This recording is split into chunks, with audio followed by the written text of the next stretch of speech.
when do you really know a video game? Would someone who tries Super Mario but stops near the halfway point be considered someone who has a good understanding of how the game works? Would they be able to present us with solid arguments for whether it's good or bad? Or do you need to continue playing until the end credits?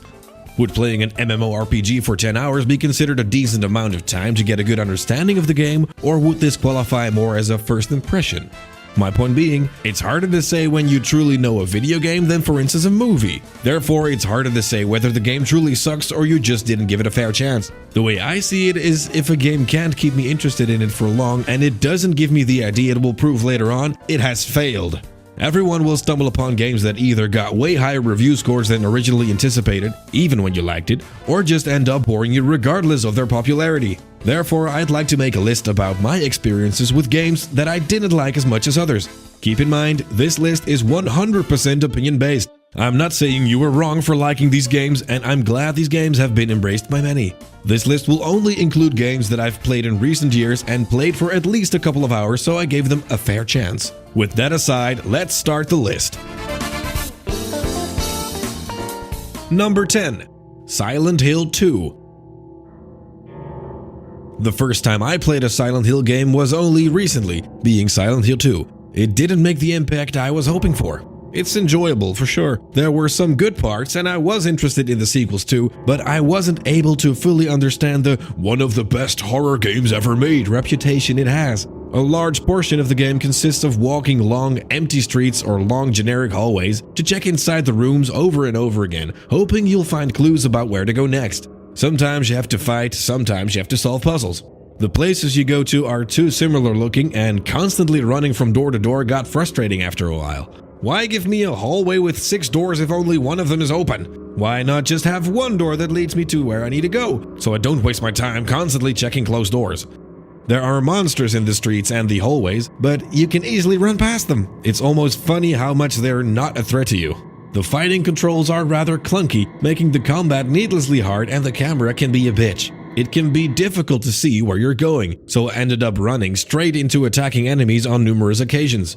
The story is, in all honesty, also pretty bad. The characters react in such an off way to the things they stumble upon that it got hard to take the story seriously.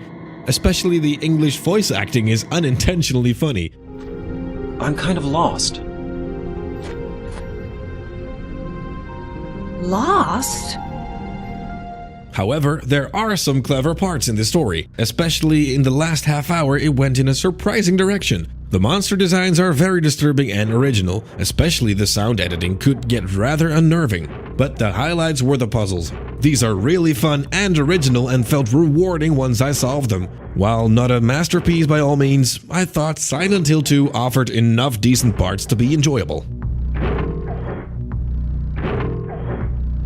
Number 9. Resident Evil 4. Resident Evil 4 revolutionized third-person shooters with its over-the-shoulder aiming mechanic, where a laser indicates where you're aiming rather than crosshairs. For the most part, this is a fun mechanic. The controls work smoothly enough and it truly feels like each shot has great impact. What bothered me about this game is that the laser mechanic was in its early days, and how it handled here is rather repetitive. For a large part, you're fighting the same hordes of zombies over and over again, using the exact same techniques. You shoot, if they come close you run backwards a bit, and repeat. That's what you're doing for the majority of the game, and after a while the fun wore off. I finished it, albeit in small sessions over a couple of months. Sometimes there's a cool boss fight or a part where you need to use different techniques, but not enough to give the game the spice it needs. Later, this mechanic has been improved in games like Dead Space and The Evil Within, where there's more variation in the enemies, you have more ways to defend yourself, and ammunition is much more rare. In Resident Evil 4, I was swimming in so much ammunition I rarely was afraid to run out, and I greatly recused the suspense it was trying to create. The story is a very cheesy pile of cliches, with bland characters and voice acting that is mediocre at best. Especially Ashley, a girl you need to escort around, could get rather annoying, both gameplay-wise and story-wise. Ashley! What's going on? As an action third-person shooter with a dark atmosphere, Resident Evil 4 offered enough entertainment to be enjoyable whenever I played it in short bursts. But since it's often considered to be one of the greatest games of all time, I expected a lot more. Maybe if I played it at the time it got released, it would have made my opinion different, but picking it up now, after playing Dead Space and Evil Within already, it wasn't the game I was hoping it to be.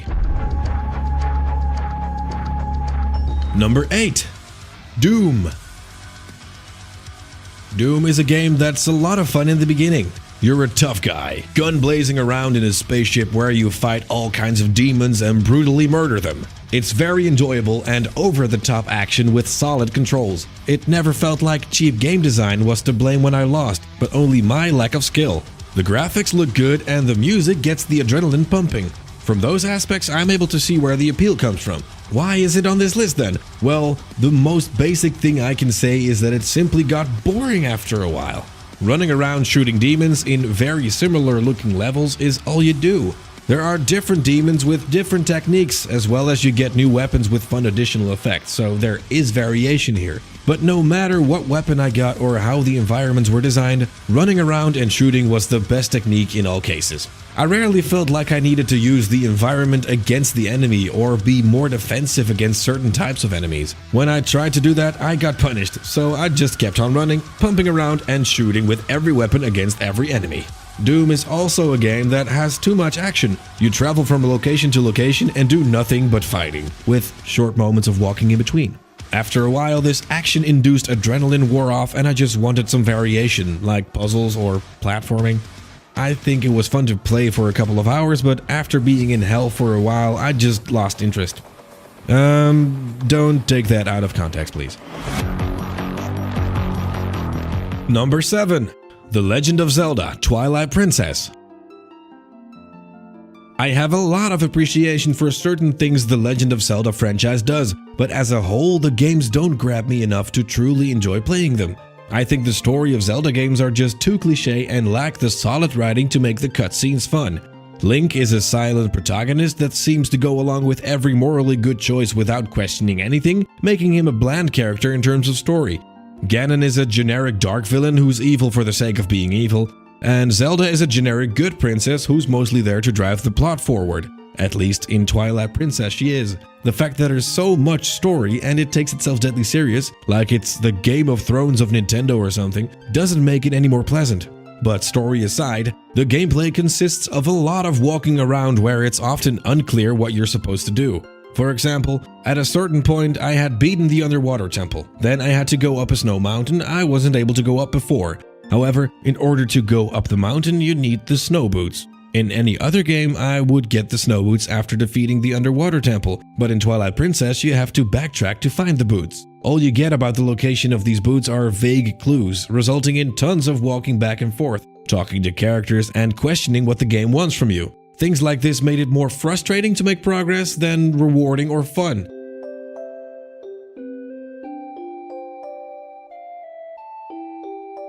The combat system is also rather simple. All you really have are basic block, dodge and attack moves without much depth. Never was there a moment I just wanted to fight because of the fun the fighting mechanics could offer. So if I'm not playing it for the combat, not for the story, not for figuring out the vague clues, what is it that should grab me in The Legend of Zelda?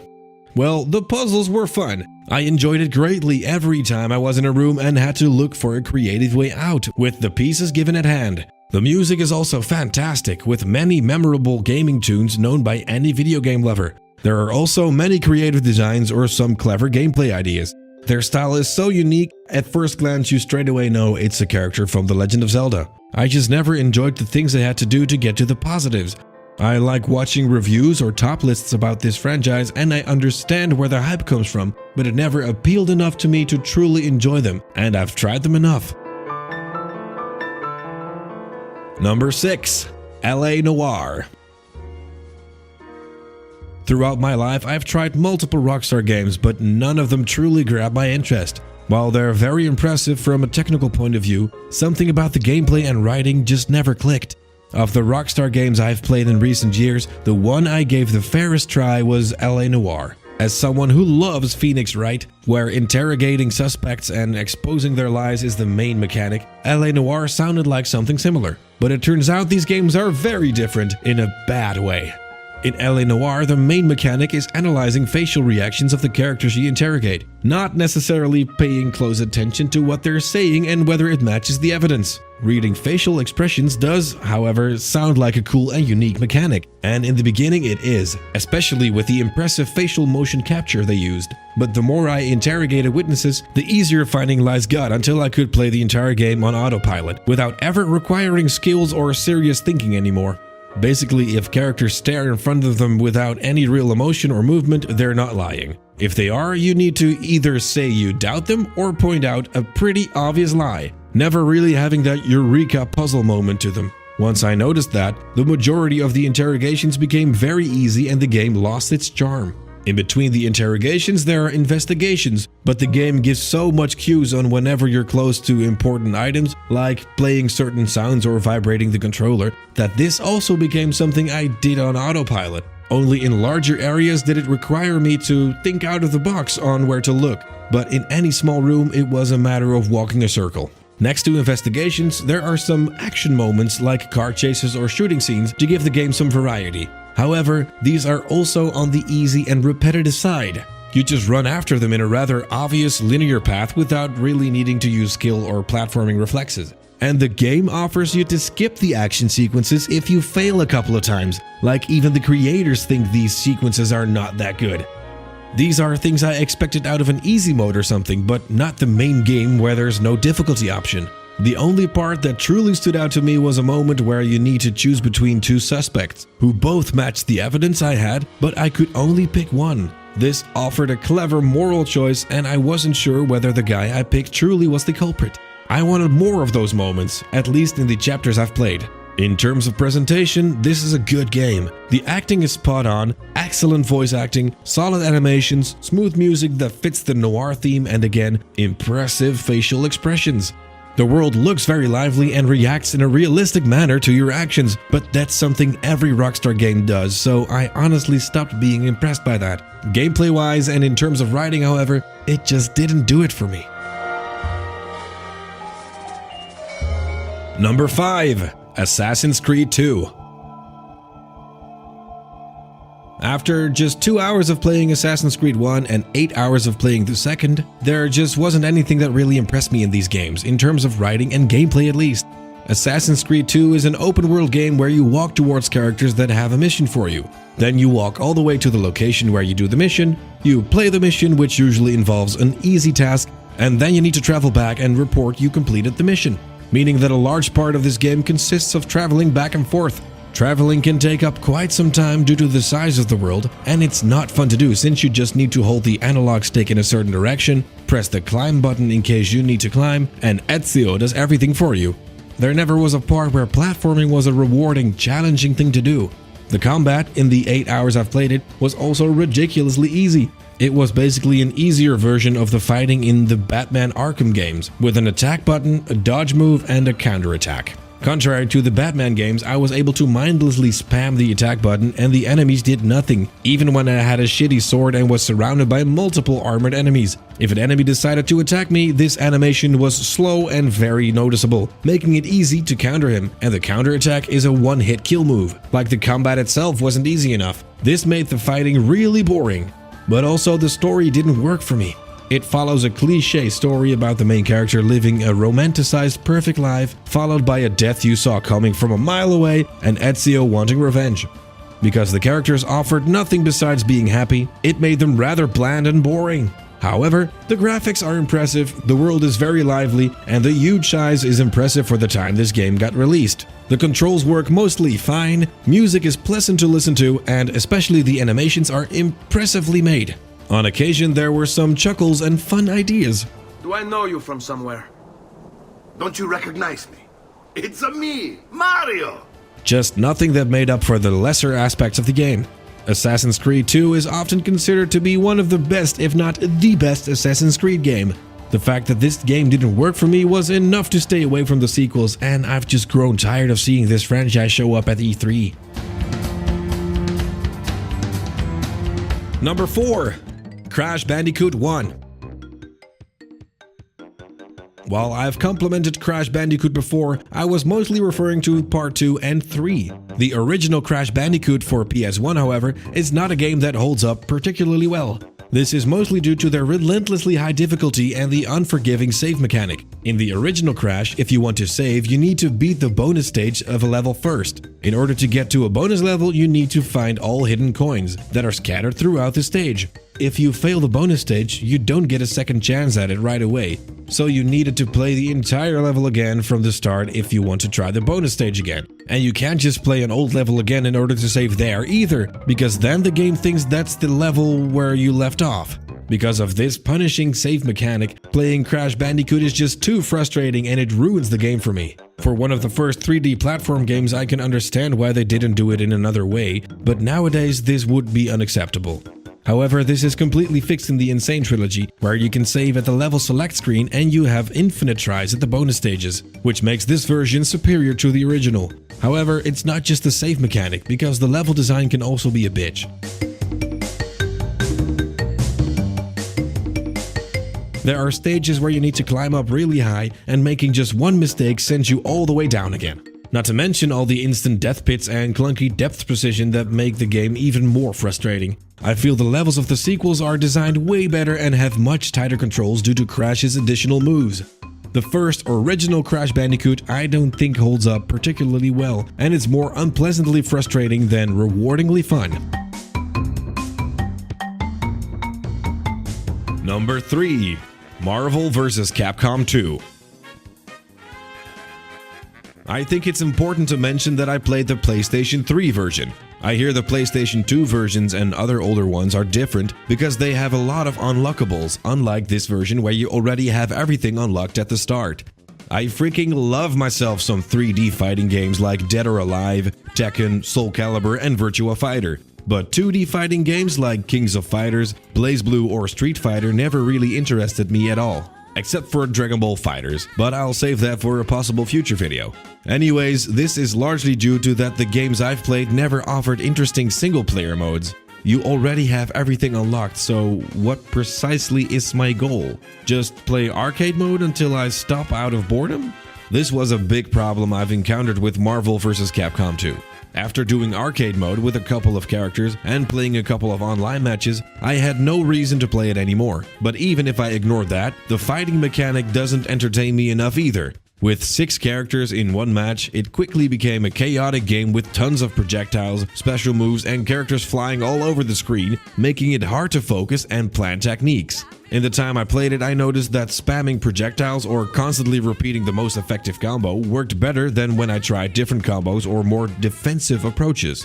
I could even beat friends who already played the game for a longer time by using these cheesy techniques, even though I rarely played 2D fighting games. Having so little moves and making some inputs ridiculously hard to pull off, it just doesn't interest me as much as offering the wide variety of moves 3D fighting games usually offer. I like the idea of superheroes fighting alongside gaming characters, and the graphics are decent enough. Level design could have been better, and the main menu music that consists of a 5-second loop makes my ears bleed.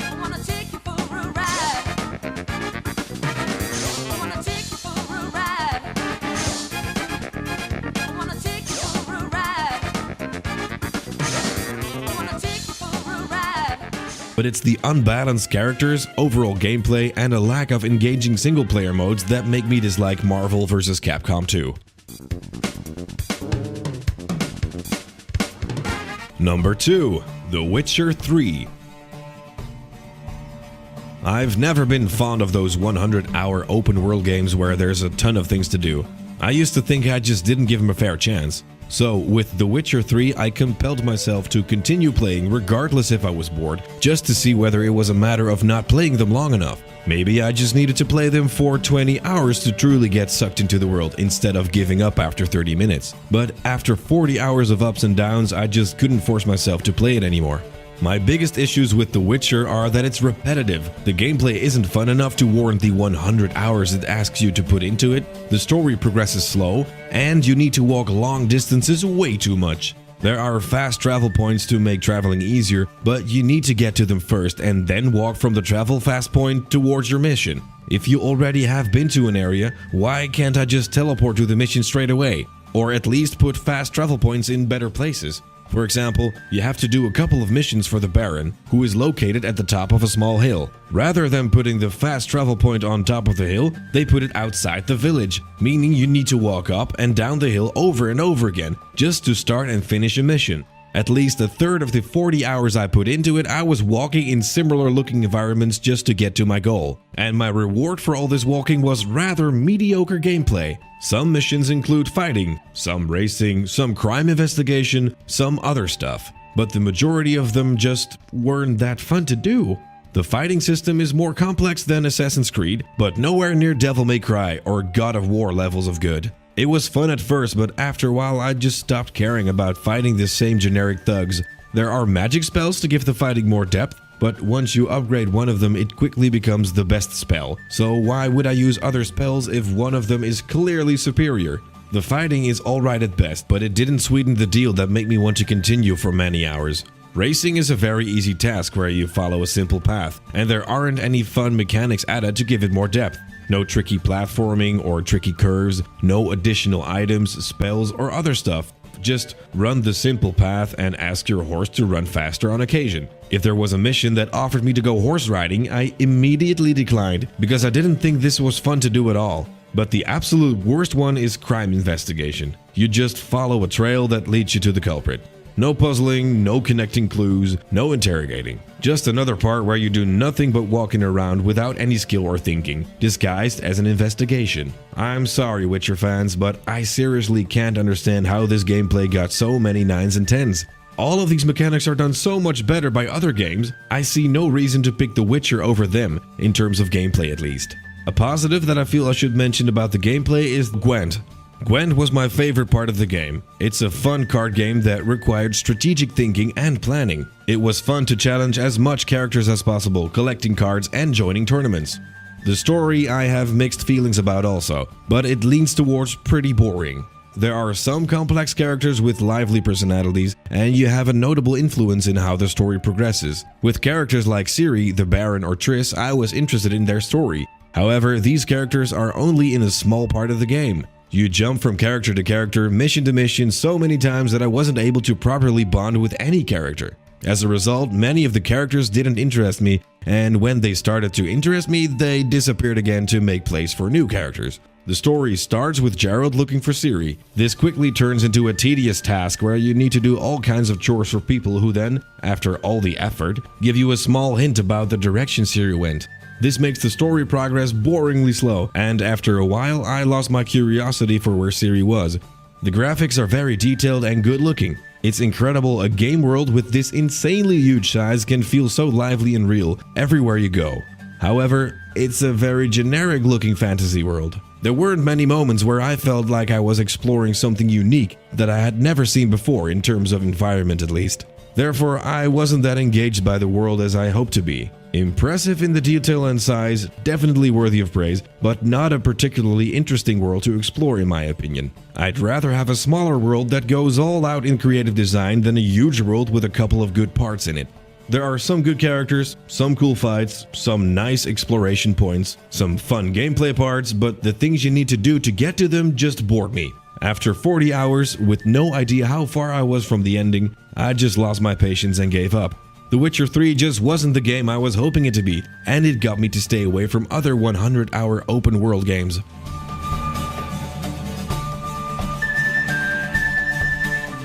Before I get to number 1, some dishonorable mentions. Left 4 Dead. This is the ultimate zombie shooter cliché. No engaging story, no originality, just shooting zombies until you're bored. I left it off the list because I only played it for an hour on my own, and since it's meant to be a social experience, I feel I didn't give it a fair chance. Not planning on playing it again though. Bayonetta 2. I was able to beat the game by mostly smashing random combos and pressing dodge when the enemy was about to attack, without having as much variation in my playstyle as some other games I've played. This made it rather repetitive, and I wouldn't call it one of the best beat-em-ups of the past few years. However, it's still a pretty challenging game with many different types of enemies, and it requires good reflexes to win, so it was fun enough to leave off the list. Soma.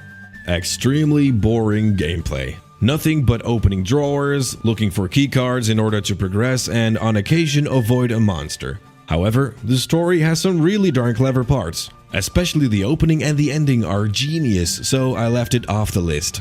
With those aside, let's get to number 1. The popular game I didn't enjoy the most is Sonic Adventure 2.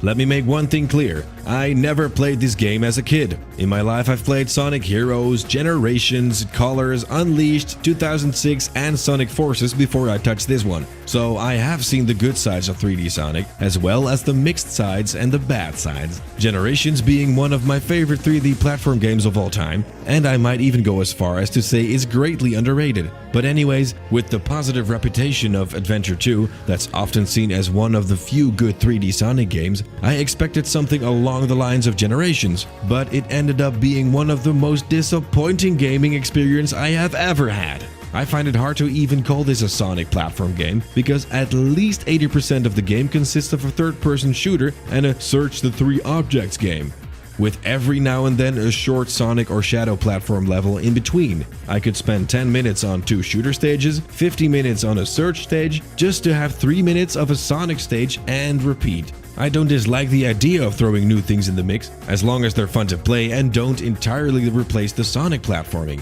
Here it felt like they replaced the Sonic stages and they were a pain to play. The Sonic stages themselves, however, while not nearly as good as the stages from Generations, were pretty fun.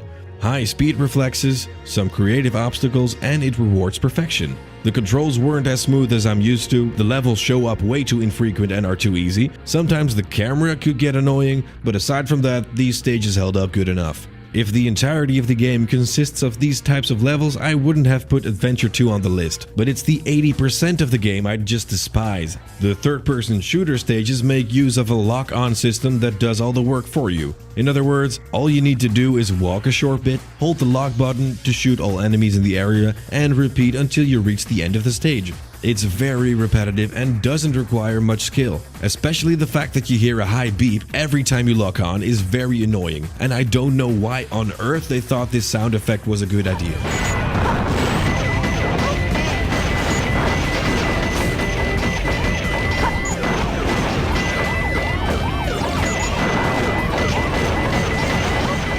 But the search stages with Knuckles and Rogue are just the worst. I wish I was joking by saying this, but I had more fun with the werewolf stages in Sonic Unleashed and with the entirety of Sonic 2006 than with these search missions.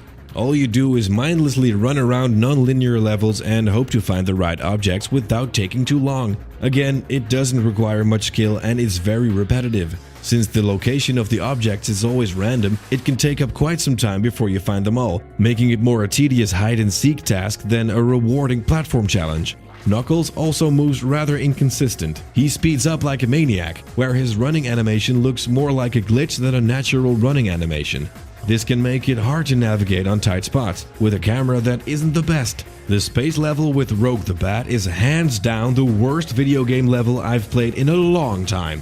The rules of gravity are very inconsistent, which makes moving around on a planet a frustrating chore, where she often ran around in circles when I just tried to go downwards. And I fell off the planets regularly because on some planets you can stand everywhere, and on some planets you can't, without any clear indication. Due to the large size of this level and the terrible controls, it took me 40 minutes to beat, which is longer than it took me to beat all the Sonic and Shadow stages combined. Almost all boss battles are a complete joke. Some of the worst boss battles I've seen in a while. With an exception of 2 bosses, you can beat everyone by just spamming the attack button for no longer than 20 seconds and win. No cool phases that require you to use actual skill or different techniques. They're just awfully designed bosses that were no fun to play. Not to mention the horrendously bad story. Why do Sonic games always feel the need to have such a big, overly serious story? Just look at these animations and lip movements. Not if I can help it.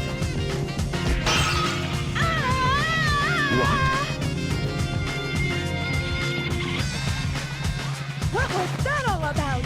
And look what you did to my emerald! How can the creators look at this and say, yes, this looks fine, no need to make improvements here?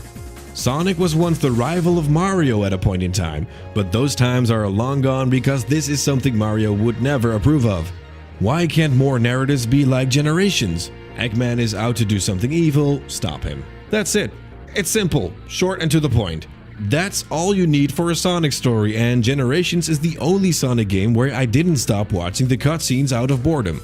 I'm sorry for being so harsh on this game, Sonic fans, but I genuinely have a hard time understanding why, of all the 3D Sonic games, this is the one that makes people say it's the best 3D Sonic game. This is Sonic done right. This is the Sonic game that needs a sequel the most.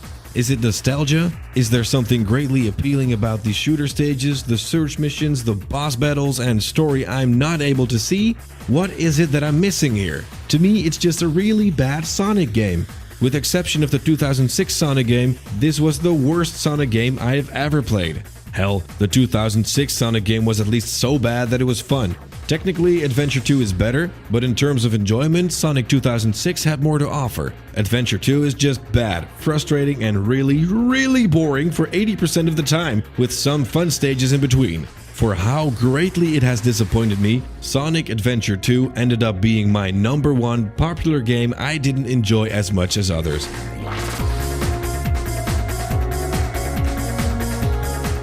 So, are there some popular games you're not fond of? Let me know in the comments, and thank you for watching.